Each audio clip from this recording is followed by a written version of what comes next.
Hey folks, in today's video I'm going to compare three telephoto options that you may be considering.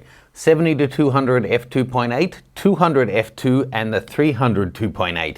And to keep things interesting, I'll be throwing into the mix a 1.7 teleconverter.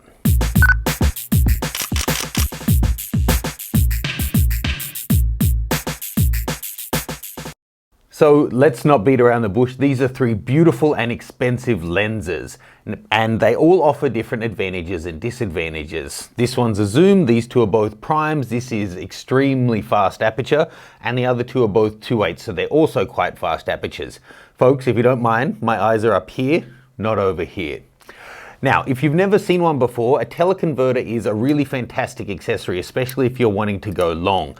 This one that I'm using here, it's my own. It's a Nikon AFS 1.7E version 2.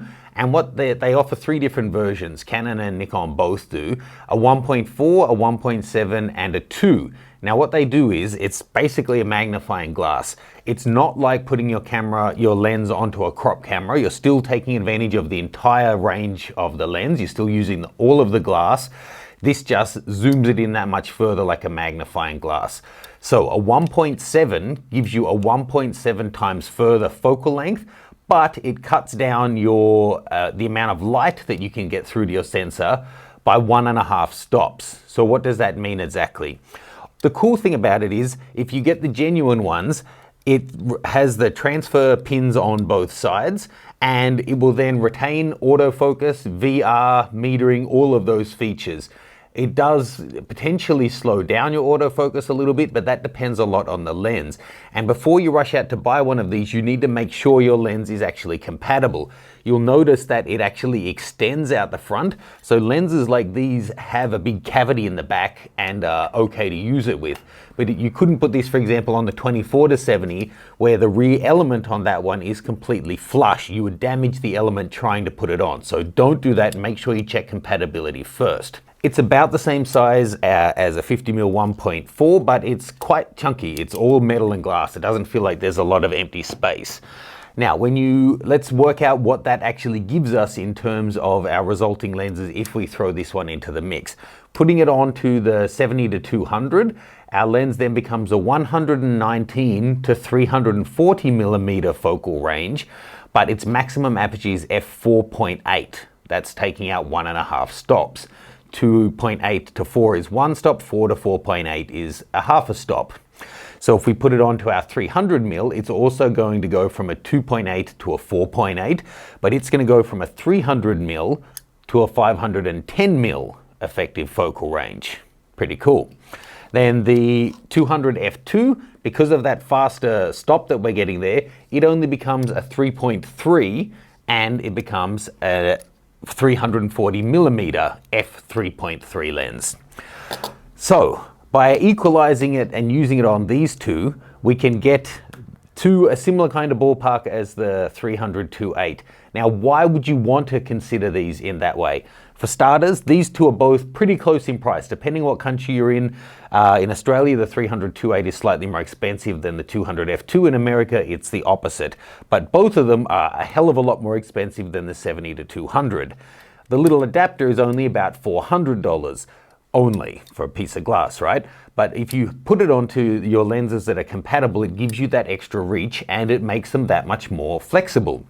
So if you buy a 300 2.8, it's a dedicated lens. That's for things where you know the distance you're going to need to be and the kind of reach you want, the kind of compression you need, the kind of backgrounds you want. Whereas a 70-200, you can use it for a whole bunch of different things because it gives you that huge flexibility. The 200 likewise is restricted and kind of specific, but maybe not so much as the 300. The 200 you can use for headshots, for portraits, as well as for wildlife and sports and that kind of thing, and the extra stop of aperture opens things up for you. So being able to put this onto either of these lenses gives you the ability to get up to the same focal length, or actually above the focal length of this guy. And in the case of this one, you can do it for still about a third of the price, adding these two together. Well, maybe just under half the price of buying the 300 2.8 or the 200 f2. I won't bore you with the whole spec rundown in this video, except to say that these two are about the same weight, these two are about the same length, And this guy comes out as a relative bargain at only $2,000 compared to $5,500 to $6,000 each for these guys. So it's all about the performance. Let's see how they do with no adapters on in terms of focus speed and handling and image quality. And then we'll put the adapter onto these ones and see then how they compare to the 300-2.8. All right, so let's take some test shots. These are enormous.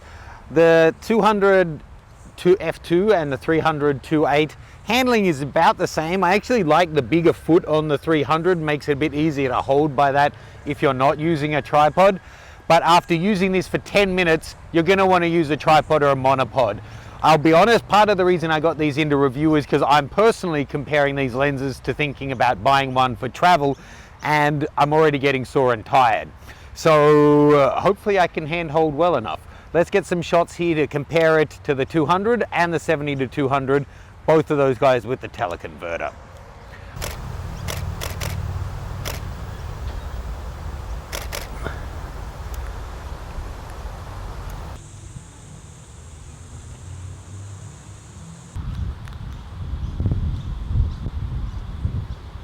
Okay folks, now let's do a focus comparison. This is the 200 f2 with the teleconverter on.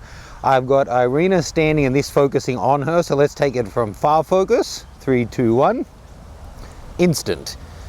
From near focus, 3, 2, 1, up, went all the way and then doubled back 2 steps. Still pretty damn quick. Let's try again, instant, and from closest, oh, that time I didn't need to search. Okay, let's try the 70-200. Okay, here we go with the 70-200 2.8 from far focus, instant, from near focus, instant, but you notice it just doesn't travel as fast as the 200 f2. No hunting, just a bit slower to get there, but totally acceptable. Now let's try the 300-2.8 with no teleconverter. Okie dokie, here we are with the 300-2.8, same setup, no teleconverter on this one though. From far focus, oof, nice and fast. From closest focus, that's, again, I think maybe not quite as fast as the 200, but accurate. Maybe just as fast. Okay, so that kind of autofocus test is kind of helpful, but more helpful is to see how it works in a real situation. So I've got the 300 here. I'm going to go through and do a bunch of different shots here with Irene running around in the summer sun. Australians love to run around in the sun. Again, I'll use the full 3 combos, and let's just see how they do with getting focus, keeping you in focus, that kind of thing. This isn't a sports camera, the D810, but still it's a consistent one we can compare them on.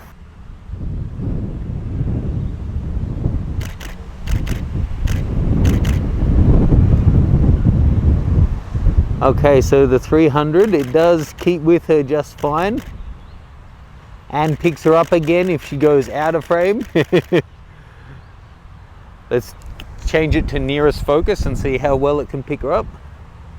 Yeah, no problem at all. At all. That's really impressive. I've never seen this camera track this well. I have to assume it's related to this lens.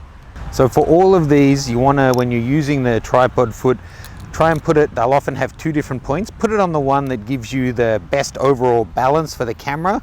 Here, because of the teleconverter, there's more weight towards the back than there would ordinarily be. If I was just connecting the camera to the lens, I'd probably put it on the front one. But because we've got the teleconverter adding more behind, this balances it out really nicely. So we're going to do the same test now using the 70-200 with the 1.7 teleconverter and see how it does in comparison to the 300. On your marks, get set!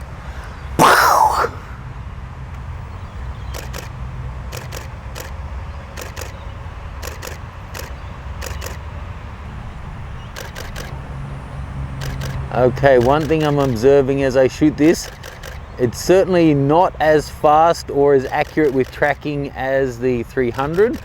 It's dancing around a whole lot more. It jumps around her, kind of staying on her. The other one just was with her the whole way. It felt like when I was using the 300 on this camera, that I just had focus points everywhere. It seemed to move really smoothly on her. Here, it was really jumping around, and she wasn't running any faster. If anything, she was running a bit slower. Let's try from closest focus. So even when it's just on the edge of her, it dances around. The other one was just rock solid. Surprising, the 70-200 is such an amazing lens, but it's not the same category as the 300-2.8. You'll notice that even though these two big guys have the same front element, completely different hoods. The 300's got a really stiff carbon fiber-y looking one, don't think it's real carbon fiber, and the 200's got this different one that's a lot more bulbous. Being 200mm, it needs a wider field of view than the 300 does, so the hood needs to be slightly different shaped as well.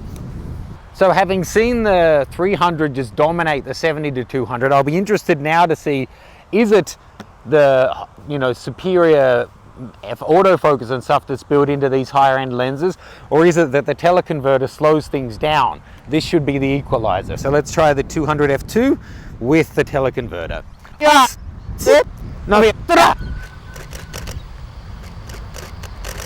And run at me. Just curious to see. This is a selfish test. I'm doing this mainly for me because this is the combo that I'm most interested in. Lovely. How are you feeling? Good. Out of the 300-2.8 definitely was owning that comparison. It seemed to stay with her the most. This guy was a close second, probably halfway between the two, to be honest. It did dance around a little bit more than the 300-2.80s. I'd say for really fast moving sport, that'd be the way you want to go for it. For things where people are only going to be at running speed or less, then I think probably all three of them would be suitable. But the 70-200, there were times when it was jumping off. At the end of the day though, it all comes down to the image quality. And these are the kind of lenses that you actually get out there and shoot with. Whilst you can definitely use these two in the studio, they're more likely to be used out and about. So I wanted to do real world test results here. So let's take a look at some images and some full res crops. Okay, let's take a look at these images. So there we are with the 300-2.8, and you can see it really separates her out nicely. We're a fair way away and it's still doing a good job there. The 70-200 with the teleconverter, not as good, but still just doing fine. They're both doing what you would expect. Here's the 200 with the TC as she's running towards us. I was surprised how well it kept up, more because of the camera than the lens itself. And there we are once she had stopped and struck a pose. Now let's take a look at some stationary shots here and going in close on them. There, the 70-200, it looks just fine on the wide shot, but as we go in closer, you can see the fine detail just isn't really there anymore. Comparing it to the 200 f2, the background is noticeably softer, really, really nice. And as we go in, there's still a lot more detail there. But compare them both to the 300 f2.8. That background just disappears on the left of her there. That was actually a garbage bin. It's really coming up beautifully, the results we're getting. As we go in there, there's still oodles of detail there as well. But look, each of these lenses without the TC is doing just fantastically. Here's a couple of shots taken with the 70-200. This lens is a legend for good reason. It really will not let you down if that focal range will do it for you. And the 200 f2, baby, my goodness, with what it can do to the background is just astonishing, and the sharp zones are crazy sharp. And here's a couple more examples from the 300-2.8. They're really all fantastic lenses. So folks, having gone through all of those tests and a lot more, I didn't include everything because it would have made it an hour-long review. I can honestly say all three of the lenses are absolutely first rate. The 70-200, I'm sure you would have used it or heard about it. You know, Canon offers one as well, Sony offers one as well. They tend to be fantastic lenses. I really, really love the Nikon one. Tamron and Sigma also make one, so they're facing a lot of competition these days, but it is certainly a premium and top performer in the Nikon range. Having said that, the 200 f2 and the 300 2.8 are just a whole nother category. Both of them just optically in a different range. The VR works fantastically well, the focus is great, and the tracking, especially on the 300-2.8, just astonishing. The focus overall on the 200 f2 is the best I've ever used. The reason I don't have them right here is because I actually filmed that first part several weeks ago and then have been mulling on the results and, you know, just putting it together to put out to you guys now. I have to say, optically, they all did suffer from using that 1.7 teleconverter. I did comparisons of the lens straight up and with the teleconverter. There is an obvious degradation. And it depends where you're starting from. If you put that onto a poor lens, I think it would really go bad. I could notice an obvious softening on the 70-200, and in some cases it was a bit lower than what I'd be happy with. And on the 200 f2, it was still at such a high level because it's starting from such a high level that optically I was still overall pretty happy with the results. A couple of updates though. I've since bought the 2 times teleconverter, so I'm going to do a video comparing the 2 times to the 1.7 times.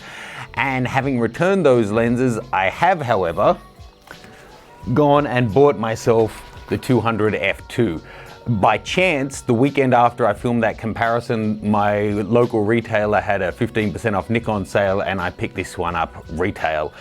I absolutely love it, and for me overall I think it's going to offer the best balance. To have the flexibility to be able to put the 1.7 or the 2-time teleconverter on or use it straight up as a 200 f2 is going to be great for the kind of nude portraiture I do, plus the lot of travel photography and safari stuff I do in my tours, which you can check out at mattgranger.com/workshops. Look, I'm in a fortunate position that I can get a hold of things to test them out before I purchase them, but I really strongly suggest you do whatever you can to get your hands on equipment to test it out for yourself before you buy anything, especially huge investments like these lenses. The 200 f2 is the most expensive lens I've ever bought in my career. It's not something to cough at, and it's not something you want to get wrong when choosing something. If you really cannot get your hands on it, think about what kind of focal lengths you shoot at and check it by going into your editing software and see the majority of shots you shoot, what focal lengths are you using. That's a good starting point. Let's not let this go on any longer than it needs to. I hope you found that useful. Please do like and subscribe and share this review with anyone that you think would be interested in the telephoto style of comparison.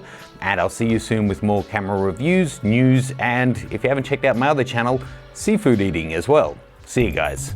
Hi, I'm Matt Granger, an international photographer and lifelong seafood fanatic. Join me as I eat my way around the globe, trying everything along the way. From fine dining to street food, from local favorites to gigantic platters, fish markets to 5-star hotels. I try the classic staples and the exotic delicacies. Is it a joke or? All in search of the world's best seafood. Subscribe for a seat at the table.